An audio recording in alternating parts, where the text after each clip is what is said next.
Hi friends, எல்லாரும் எப்படி இருக்கீங்க? இன்னைக்கு நாம பார்க்க போற கதை கொஞ்சம் ஸ்பெஷலானது. ஏன்னா இது ஒரு அகாடமில ஆரம்பிக்குது. அங்க இருக்கிற பசங்க எல்லாரும் நாளைக்கு நடக்க போற அவேக்கனிங் டெஸ்ட் பத்தி ரொம்ப கவலையா பேசிட்டு இருக்காங்க. யாருக்கு என்ன பவர் கிடைக்கும்னு ஒரே யோசனையில இருக்காங்க. அப்போதான் நம்ம ஹீரோ சன்மோவோட சீன் வருது. திடீர்னு எந்திரிச்சு, நான் எங்க இருக்கேன், இது என்னோட உலகமே இல்லையேன்னு முணுமுணுக்கிறான். அவனுக்கு தலை பயங்கரமா வலிக்குது. இது என்ன புது உலகமா இருக்குன்னு யோசிச்சுட்டு இருக்கும்போது இந்த உலகத்தை பத்தின சில ஞாபகங்கள் அவனுக்கு வருது. இந்த உலகம் நம்ம பூமி மாதிரி இல்லையா, இதுக்கு ப்ளூ ஸ்டார்னு பேரு. அது மட்டுமில்ல, கேம் உலகமும் நம்ம மனுஷங்க உலகமும் ஒன்னா சேர்ந்துட்டதால இங்க லட்சக்கணக்கில் மான்ஸ்டர்ஸ் வந்து மனுஷங்களை அட்டாக் பண்ண ஆரம்பிச்சுட்டாங்க. மனுஷங்க யூஸ் பண்ண ஆயுதங்கள் எல்லாம் அவங்க கிட்ட வேலை செய்யல. ஆனா அப்போதான் மனுஷ இனத்துல சில பேர் அவேக்கனிங் ஆக ஆரம்பிச்சாங்க. அவங்க அந்த மான்ஸ்டர்ஸ் எதிர்த்து போராடி மனிதாபிமானத்தோட ஹீரோன்னு பேர் எடுத்தாங்க. அவங்க ரொம்ப கஷ்டப்பட்டு அந்த போற முடிவுக்கு கொண்டு வந்தாங்க. அந்த மான்ஸ்டர் சுத்தமா ஒழியல. அடிக்கடி மனுஷங்க இருக்கிற சிட்டி மேல வந்து அட்டாக் பண்ணிட்டே இருக்காங்க. சிட்டி எல்லாம் நாசமாயிடுது. ஆனா இந்த அவேக்கனிங் ஆனவங்க வாழ்க்கை மட்டும் செமையா இருக்குமா. ஏன்னா இந்த உலகத்துல அவங்களுக்கு ஒரு தனி மரியாதை. ஒரு அவேக்கனிங் ஆனவங்க பேரு சொன்னாலே போதும் பெரிய ஆள் மாதிரி ட்ரீட் பண்ணுவாங்க. இந்த ஞாபகங்கள் எல்லாம் நம்ம சன்மோவுக்கு தான் வருது. அவன் சொல்றான், இது நம்ம உலகத்துல இருந்து சுத்தமா வேற மாதிரி இருக்கு. ஆனா இந்த உலகம் நான் முன்னாடி விளையாண்ட ஒரு கேம் மாதிரி இருக்கே. ஆனா இது அவ்வளவு ஈஸியா இருக்காதுன்னு அவனுக்கு தெரியுது. ஏன்னா அவன் முன்னாடி விளையாண்ட கேம்ல எண்டு வரைக்கும் போக முடியலையாம். அப்போ அவன்கிட்ட பயங்கர பவர் இருந்துச்சான், யாராலையும் அவனை ஜெயிக்க முடியாதான். அப்புறம் அந்த கேமோட ஃபைனல் பாஸோட சண்டை போட ஆரம்பிச்சானா. அந்த சண்டையில அவனுக்கு நிறைய டிஸ்அட்வான்டேஜ் இருந்துச்சான். ஏன்னா அவன் அந்த பாஸ ஜெயிக்கவே முடியலையாம். அந்த பாஸ்கிட்ட ஒரு பெரிய ஆர்மி இருந்துச்சான், அத அவன் தனியா சமாளிக்க முடியலையாம். அப்போ அவனோட ஸ்கில்ஸ் எல்லாம் வேஸ்ட்னு அவன் ஃபீல் பண்ணானா. நல்ல ஸ்கில்ஸ் வச்சிருக்கணும்னு நினைச்சானா. எல்லா ஆர்மியும் அவன் மேல அட்டாக் பண்ணிடுச்சான். அவன் தோத்துட்டானா. ட்ரூ காட் ஆகிறதுக்கு ரொம்ப கிட்ட வந்துட்டான். ஆனா கேம் ஓவர் ஆயிடுச்சான். இப்போ அவன் வேற ஒரு உலகத்துக்கு வந்துட்டான். இங்க மனுஷ உலகமும் கேம் உலகமும் ஒன்னா சேர்ந்துடுச்சான். அவன் கீழே விழுந்துட்டு இருக்கும்போது பின்னாடி இருந்து யாரோ வந்து அவனை புடிச்சுக்கிறாங்க. அது வேற யாரோ இல்ல, லீ ஹோங். சன்மோ லீ ஹோங்கை பார்த்ததும், நீயும் இங்க இருக்கியான்னு கேக்குறான். சன்மோ லீ ஹோங்கை பார்த்து ரொம்ப சந்தோஷப்படுறான். அவன் கிட்ட பேச ஆரம்பிக்கிறான். ஆனா லீ ஹோங் பயங்கர டென்ஷனா இருக்கான். லிங் சொல்றான், உனக்கு எந்த பிரச்சனையும் இல்ல போல, ஏன்னா நாளைக்கு அவேக்கனிங் டெஸ்ட் இருக்கு. ஆனா நீ டாப் 3 ஸ்டூடெண்ட்ல ஒருத்தன், அதனால நீ பயப்பட தேவையில்ல. ஆனா நான் இந்த டெஸ்ட்ல ஃபெயில் ஆயிட்டா என் அப்பா என்ன விட மாட்டார். இதை கேட்டதும் சன் பேச ஆரம்பிக்கிறான். என் போன ஜென்மத்துல இங்க இருந்த ஹோங் பயங்கர தைரியமானவன். அவன் தனியா நிறைய மான்ஸ்டர்ஸ் கொன்னிருக்கான். ஆனா இவன் ஏன் இப்படி ரியாக்ட் பண்றான்? அவன் சொன்னதை கேட்டதும் சன்மோ சொல்றான், உன் பிரச்சனைய என்கிட்ட சொல்லு. இத கேட்டதும் லீ ஹோங் உடனே அவனோட பிரச்சனைய சொல்ல ஆரம்பிக்கிறான். நாளைக்கு அவேக்கனிங் டெஸ்ட் இருக்குன்னு உனக்கு தெரியும்ல. அந்த டெஸ்ட்ல பாஸ் பண்ண ஒரு டஞ்சனுக்குள்ள போகணும். அது உனக்கு தெரியும். எனக்கு அது ரொம்ப கஷ்டம். இதை கேட்டதும் சன்மோ சொல்றான், நான் உனக்கு எப்படி ஹெல்ப் பண்ண முடியும்? அப்போ அவன் காதுல ஏதோ சொல்றான். அதை கேட்டதும் சன்மோ சொல்றான், நீ கவலைப்பட தேவையில்லை. அப்போ லீ ஹோங் சொல்றான், சரி, ஆனா நான் உன்கிட்ட அட்வைஸ் கேட்கத்தான் வந்தேன். ஏன்னா நீ ரொம்ப இன்டெலிஜென்ட்டான ஆளுன்னு எனக்கு தெரியும். அப்போ சன்மோ சொல்றான், நான் கொஞ்சம் யோசிக்கணும். நான் இப்போ ட்ரைனிங் ரூம்குள்ள போகணும். அங்க போய் ட்ரைனிங் பண்ணணும். என் ட்ரைனிங் முடிஞ்சதும் நான் எல்லாத்தையும் சரியா சொல்றான். நீ பின்னாடி ரொம்ப ஸ்ட்ராங்கா வருவ. இத கேட்டதும் லீ ஹோங் சொல்றான், நான் ஸ்ட்ராங்காளா வர விரும்பல. ஆனா நான் இந்த அவேக்கனிங் டெஸ்ட்ல பாஸ் பண்ணி என் அப்பாக்கு காட்டணும். இத கேட்டதும் சன்மோ திருப்பி சொல்றான், நீ பயப்படாதே. ஏன்னா உன் லைஃப் இந்த அவேக்கனிங் டெஸ்டுக்கு அப்புறம் சுத்தமா மாறப்போகுது. இனிமேல் நான் உன்னை ஸ்ட்ராங் ஆளுன்னு சொல்ல வேண்டியிருக்கும். இத கேட்டதும் லீ ஹோங் சொல்றான், சரி, இங்க பாப்போம் உன் பேச்சு உண்மையா இல்லையான்னு. அதே டைம்ல காட்டுறாங்க. அங்க நிறைய ஸ்டூடெண்ட்ஸ் ஒரு ஹோட்டலுக்குள்ள போய் அங்க வீக் பண்ணி புடிச்சு வச்சிருக்கிற மான்ஸ்டர்ஸோட சண்டை போட்டுட்டு இருக்காங்க. ஒரு பொண்ணு அங்க சொல்றா, எனக்கு மெல்ல மெல்ல எல்லா மான்ஸ்டர்ஸும் ஈஸியா வருது. நான் பின்னாடி இன்னும் ஸ்ட்ராங்கான ஆட்களையும் மான்ஸ்டர்ஸையும் சமாளிக்க முடியும்னு நினைக்கிறேன். அதே டைம்ல சன்மோவை காட்டுறாங்க. அவன் அந்த போர்ட்டல் கிட்ட வந்துட்டான். அவன் சொல்றான், நான் ஒரு பேட்டிலுக்கு ரெடியா இருக்கேன். ஏன்னா இதுதான் எனக்கு ஃபர்ஸ்ட் டைம்.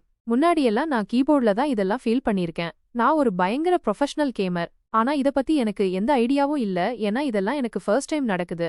அவன் உடனே அந்த உலகத்துக்குள்ள வந்துடுறான். அந்த போர்ட்டலுக்குள்ள வந்ததும் அவன் சொல்றான், இந்த உலகம் ரொம்ப அழகா இருக்கு, ரொம்ப வித்தியாசமா இருக்கு. இத பத்தி பேசிக்கிட்டே அவன் முன்னாடி பாக்குறான். நான் எப்பவுமே இந்த மாதிரி விஷயங்களை கேம் உலகத்துல ஃபீல் பண்ணணும்னு நினைச்சிருக்கேன். இதுதான் எனக்கு ஃபர்ஸ்ட் டைம்னு சொல்றான். அதே டைம்ல அவனுக்கு முன்னாடி ஒரு சிஸ்டம் ஸ்கிரீன் ஓபன் ஆகுது. அத பார்த்து அவன் பயங்கரமா ஷாக் ஆகுறான். ஒரு சிஸ்டம் ஸ்கிரீனா? கடைசியா என்கிட்ட என்ன பண்ணுது? அதாவது இப்போ எனக்கு இங்க ரொம்ப பவர்ஃபுல்லா ஆகுற சான்ஸ் இருக்குன்னு சொல்றான். அவனுக்கு ஒரு ஸ்கில் சூஸ் பண்ண சொல்றாங்க. அவன் எந்த ஸ்கில் சூஸ் பண்ணாலும் அது அவனுக்கு பெர்மனண்டா கிடைச்சிரும். லெவல் 1ல ஒரு ஸ்கில் கிடைக்கிறது ரொம்ப கஷ்டம். ஆனா அவன் ஆக்டிவ் ஸ்கில்லா இல்ல பாசிவ் ஸ்கில்லான்னு சூஸ் பண்ணணும். அப்போ அவன் சொல்றான், ஆக்டிவ் ஸ்கில் அதோட கூல்டவுன் முடிஞ்சாதான் யூஸ் பண்ண முடியும். அதனால நான் இங்க ஒரு பாசிவ் ஸ்கில் சூஸ் பண்ணணும். ஏன்னா பாசிவ் ஸ்கில் ஆக்டிவ் ஸ்கில்ல விட ரொம்ப நல்லது. அதே டைம்ல அவன் சொல்றான், நான் இங்க ஒரு பாசிவ் ஸ்கில் தான் சூஸ் பண்ணணும். அவன் சொல்றான், போன லைஃப்ல அவன் அந்த பாஸ் மான்ஸ்டரோட சண்டை போட்டப்போ அவன்கிட்ட ஒரு பாசிவ் ஸ்கில் கூட இல்ல. எல்லாமே ஆக்டிவ் ஸ்கில்ஸ் தான் இருந்துச்சு. அதனாலதான் அவன் தோத்துட்டான். ஆனா இந்த தடவை அவன் அந்த தப்ப பண்ண மாட்டான். அவன் உடனே ஒரு பாசிவ் ஸ்கில் சூஸ் பண்ணிட்டு சொல்றான், நான் இதை யூஸ் பண்ண போறேன். இது இங்க ரொம்ப டேஞ்சரஸா இருக்க போகுது. அவன் இந்த ஸ்கில் சூஸ் பண்ணதும் அவன் கையில ஒரு ஸ்வாட் வந்துடுது. அந்த ஸ்வாட பார்த்து அவன் ஷாக் ஆகுறான். ஒரு வெப்பனா? இது ரொம்ப நல்ல விஷயம். எனக்கு ஒரு வெப்பன் கிடைக்கும்னு நான் நினைக்கவே இல்லன்னு சொல்றான். அதே டைம்ல அவன் அந்த வெப்பனை யூஸ் பண்ண ஆரம்பிச்சுட்டு சொல்றான், ஃபர்ஸ்ட் டைம் நான் இங்க என் கையில ஒரு ஸ்வாட ஃபீல் பண்றேன். இது எவ்ளோ அமேசிங்கா இருக்கு. அங்க கீபோர்ட்ல உட்காந்து கேம் விளையாடுறத விட இது ரொம்ப அமேசிங்கா இருக்கு. அப்போ முன்னாடி இருந்து ஒரு மான்ஸ்டர் வந்துடுது. அந்த மான்ஸ்டரை பார்த்து சன் சொல்றான், அது லெவல் 3 மான்ஸ்டர். அது ரொம்ப ஸ்ட்ராங்கா இருக்கு.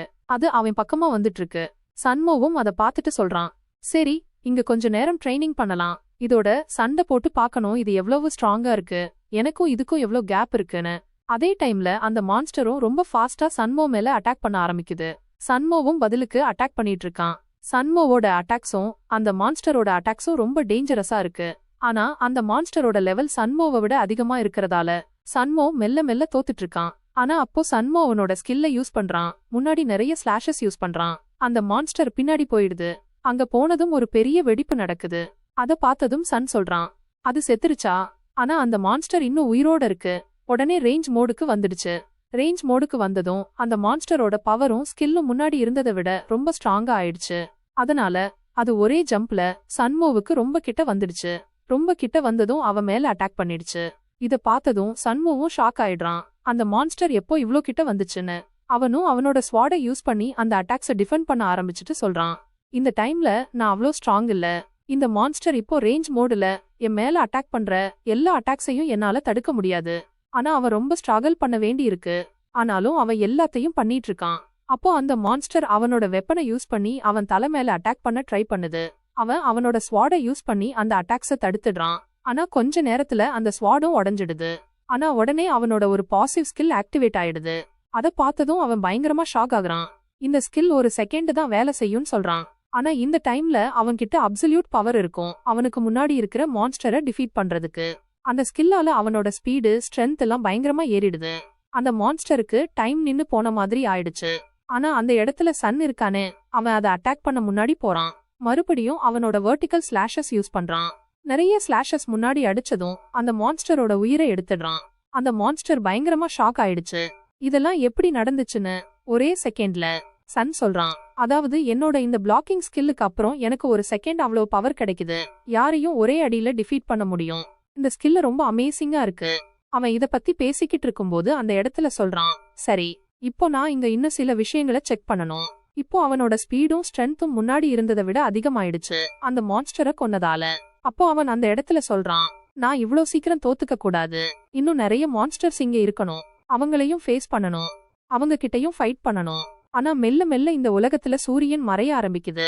அப்போ அவன் சொல்றான், இன்னொரு மான்ஸ்டர் என் பக்கமா வந்துட்டு இருக்கு. அந்த மான்ஸ்டரை தூரத்துல இருந்தே அந்த மான்ஸ்டர் அவன்கிட்ட வந்ததும் அவனோட உடைந்த ஸ்வாட யூஸ் பண்ணி அதை அட்டாக் பண்ணிடுறான். பின்னாடி போயிட்டு சொல்றான், அப்ப கடைசியா நீயும் இங்க வந்துட்டியா, என்னை கொல்ல ட்ரை பண்ண.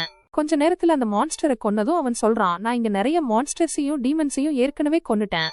எப்படியும் இப்போ இங்க என்னோட வெப்பன் ஸ்விட்சிங் ஸ்கில் ரொம்ப நல்லா இருக்கு. ஸ்பீடு ஸ்ட்ரென்த் எல்லாம் அதிகமா இருக்கு. அதனால நான் இங்க டைம் வேஸ்ட் பண்ணக்கூடாது. நான் இங்க இருந்து போகணும். அப்போ அவனுக்கு தெரியுது இங்க அவன்கிட்ட நிறைய வெப்பன்ஸ் இருக்கு. நிறைய வெப்பன்ஸ் யூஸ் பண்ணி அவன் டெஸ்ட்ல இதை யூஸ் பண்ண முடியும். அவன் வெப்பன் ஸ்விட்சிங் ஸ்கில்ல ஆக்டிவேட் பண்ணணும். அவன் உடனே வெப்பன் ஸ்விட்சிங் ஸ்கில்ல ஆக்டிவேட் பண்ணிட்டு சொல்றான், இந்த ஸ்கில் இங்க ரொம்ப யூஸ்ஃபுல்லா இருக்கு. நான் ஒரு அவேக்கனிங் ஆகுறதுல இது ரொம்ப முக்கியமான ரோல் பண்ணுன்னு நினைக்கிறேன். இத பத்தி பேசிக்கிட்டு இருக்கும்போது அவனோட வெப்பன் ஸ்விட்சிங் ஸ்கில்ல ஆக்டிவேட் பண்ணதும் அவன் உடம்புல இருந்து எனர்ஜி வர ஆரம்பிக்குது. உடனே அவன்கிட்ட நிறைய வெப்பன்ஸ் வந்துடுது.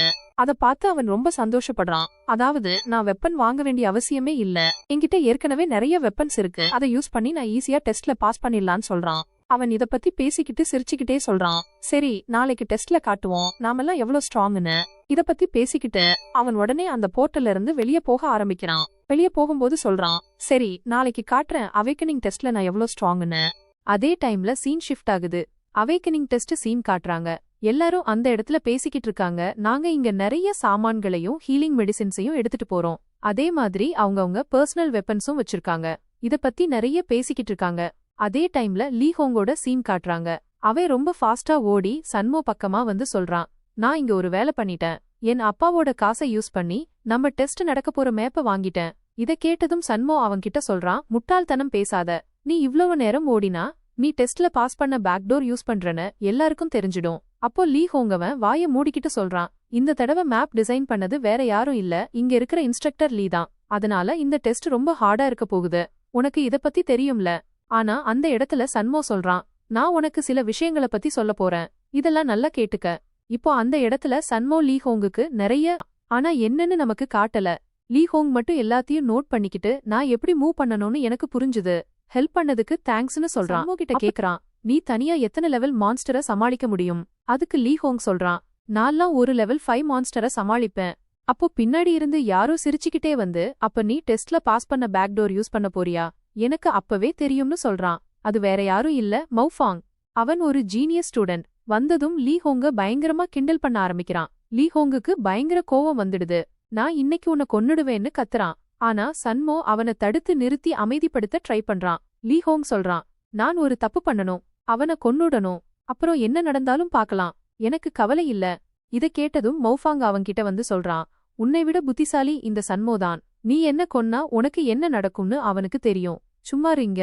இல்லன்னா அவேக்கன் ஆன பிறகு நான் உனக்கு என்ன பண்ணுவேன்னு நீ நினைச்சு கூட பாத்திருக்க மாட்ட. ஆனா அந்த டைம்ல சன்மோ அவன் கால்ல எட்டி உதைக்கிறான். மௌஃபாங் கீழே விழுந்துடுறான். 2 பேரும் பயங்கரமா சிரிக்கிறாங்க. சன்மோ சொல்றான், நான் உன்ன மாதிரி புழுவ பார்த்து பயப்படுவேன்னு நினைச்சியா? நான் உன்ன மாதிரி ஆளுக்கெல்லாம் பயப்படவே மாட்டேன். இத கேட்டதும் மௌஃபாங் சொல்றான், அப்ப நீயும் அந்த குண்டான பையனோட சாக துணிஞ்சிட்ட போல. வாங்க. உடனே அவன் சன்மோவை அட்டாக் பண்ண போறான். சன்மோ, நீ புத்திசாலின்னு நினைச்சேன். ஆனா நீ இவனை விட மோசமா இருக்கியேன்னு சொல்லிட்டு பஞ்ச் பண்ண போறான். ஆனா சன்மோ உடனே அவன் கைய புடிச்சு நிறுத்தி சொல்றான், இனிமே இப்படி தப்பு பண்ணினா உன் கை இருக்காது, நான் வெட்டிடுவேன். இப்போ மௌஃபாங்குக்கு புரிஞ்சிடுச்சு, சன்மோ ரொம்ப ஸ்ட்ராங் ஆயிட்டான. உடனே அவன் சன்மோ கிட்ட சொல்றான், லீ ஹோங்கோட ஸ்கோர் உன்னை விட அதிகமா இருக்கும்னு நான் பெட் கட்ட ரெடியா இருக்கேன். நீ ரெடியா? இதை கேட்டதும் மௌஃபாங் சொல்றான், ஜெயிக்கிறது எனக்கு கன்ஃபார்ம் ஆன ஒரு பெட்டா? அப்ப ஏன் நான் ஏத்துக்க கூடாது? ஆனா அவன் சொல்றான், நீ பெட்ல தோத்துட்டா நீ 2 விஷயம் பண்ணணும். ஒன்னு, ஃபுல்லா நிர்வாணமா இங்க எல்லார் முன்னாடியும் நின்னு நான் உன் அப்பன்னு கத்தணும். இத கேட்டதும் லீ ஹோங் பயந்துடுறான். ஆனா சன்மோ சொல்றான், நான் இந்த பெட்டை ஏத்துக்கிறேன். எல்லாரும் பேச ஆரம்பிக்கிறாங்க, இது சரியில்ல. லீ ஹோங் ரொம்ப வீக்கான ஸ்டூடெண்ட். அவனால எதுவும் பண்ண முடியாது. லீ ஹோங்கும் சாரி கேட்டுட்டு சொல்றான், இதெல்லாம் நிறுத்துங்க. இல்லன்னா நம்ம நிலைமை இன்னும் மோசமாயிடும். நான் என் அப்பாவை சந்தோஷப்படுத்தத்தான் டெஸ்ட்ல பாஸ் பண்ணணும்னு நினைச்சேன். ஆனா நீங்க என்ன இன்னும் மோசமா மாட்டிக்க வச்சிட்டீங்க. ஆனா உடனே சன்மோ அவன்கிட்ட போய் அவன் காதுல ஏதோ சொல்றான். இதெல்லாம் ஃபாலோ பண்ணுன்னு சொல்றான். அதை கேட்டதும் லீ ஹோங் பயங்கர சந்தோஷமா கத்துறான். மௌஃபாங், ரெடியா இரு. உன்னை என் அப்பன்னு கூப்பிட நான் ரெடி. இன்னைக்கு நான் உன்னை முடிச்சு கட்டுறேன். உன்னை கிரஷ் பண்ணிடுவேன். மத்தவங்க எல்லாம் இத கேட்டுட்டு இது என்ன பைத்தியக்காரத்தனமான பேச்சுன்னு இக்னோர் பண்ணிட்டு போயிட்டே இருக்காங்க. அப்போ இன்ஸ்ட்ரக்டர் வந்து இருமி எல்லாரையும் என் பேச்சை கேளுங்கன்னு சொல்றாரு. இவரு இகா அகாடமியோட 2nd ப்ரொஃபசர். இப்போ டெஸ்ட் ஆரம்பிக்க போகுது, எல்லாரும் போர்ட்டலுக்குள்ள போக ரெடி ஆகுங்கன்னு சொல்றாரு.